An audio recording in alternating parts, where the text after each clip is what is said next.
ये है भाई इसका नाप। मैं आपको हर पैंट का नाप अलग अलग तरीके से, जो जिस नाप की पैंट है उस नाप के मेजरमेंट के हिसाब से ही कटिंग बताऊंगा। ये इस पैंट का नाप है पूरा। सब अलग अलग तरीके, जितनी पैंटें काटूँगा, जितनी भी कटिंग करूँगा, अलग अलग ही करूँगा सारी, और अलग तरीके से ही समझाऊँगा।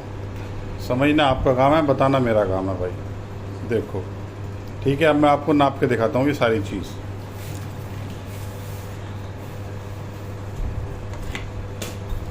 लेंथ है भाई इसकी 37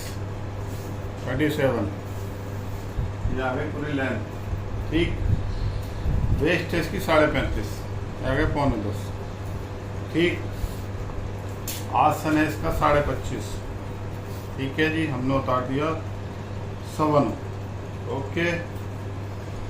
हाइट इसकी है जी 23.5, ये आ गया जी 23.5। अगर वैसे नापोगे आप तो इस तरह से नाप लो, ऐसे लो, फिर ऐसे लो, फिर ये नाप लो 23.5। ओके। फिर नाप लो जी आप इसका घुटना है जी 18, फिर किया 18.5, 9.25, 4.5, 1 सूट। आप इस तरह से भी नाप सकते हो इसको, इस तरह से भी नाप सकते हो। बॉटम इसकी 14.5, 14.5, 7.25, 7.25 और प्लस 1.25 इंच। ये जब इस तरह से नापोगे आप तो ये पूरी की पूरी 14.5 आपकी बॉटम आएगी। ओके। फिर बता रहे हैं आपको आसन, तो ऑलराउंड कैसा नापा जाता है। ऑलराउंड इसका जी 25.5, 25.5 का तरीका वही है। 1.5 इंच आप निकालो इसको, फिर जो है आप इसको लो, ये आ गया 11.25 इंच। 11.25 आप यहाँ रखो, फिर उसके बाद फिर इसको नाप लो इस तरह से।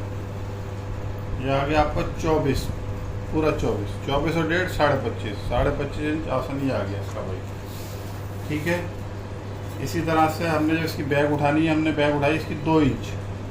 ठीक है जी, 2 इंच बैग उठा दी। फिर लिया हमने इसका ये आया हमारा 10.5, 10.5 की जगह ये होता है 6.5, 6.5 पे हमने लगा दिया डटका निशान। डटका निशान लगाते हैं हम 3.5 इंच एक सूट।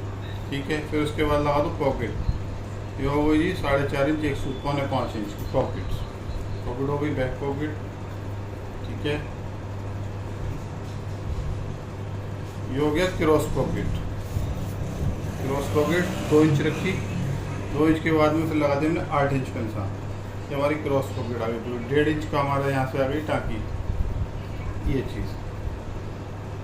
ठीक है। पॉकेट कम रह गया हमारा करेक्ट 6 इंच, ये आ गया 6 इंच। 6.5 आधा इंच दब जाएगा, 6 इंच पॉकेट कम कंप्लीट ये है। ओके। ठीक है।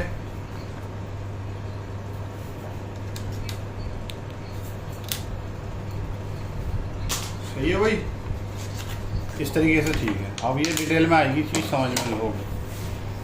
ओके वसीम भाई, डेट्स ऑल।